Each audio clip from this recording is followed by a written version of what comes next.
চিকিৎসক পড়ুয়ার গণধর্ষণের ঘটনায় এবার গ্রেপ্তার সহপাঠী ওয়াসিফ আলীকে নিউ টাউনশিপ থানার পুলিশ দুর্গাপুর মহকুমা আদালতে পাঠায়। পুলিশি হেফাজতে চাওয়া হয়েছে বলে জানা গিয়েছে।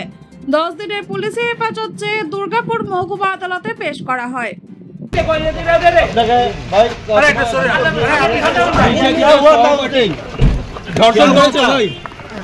धर्षण करेছো मेয়েটিকে? हाँ लगाओ। क्या किया था उस लड़की के साथ? तुम क्या किया था? ক্যামেরাটাই তো জঙ্গলে কি করতে নিয়ে গেছিলে? হ্যাঁ কি করতে নিয়ে গেছিলে? আস্তে আস্তে পিছো পিছো ওবি পিছো একটু ওবি পিছো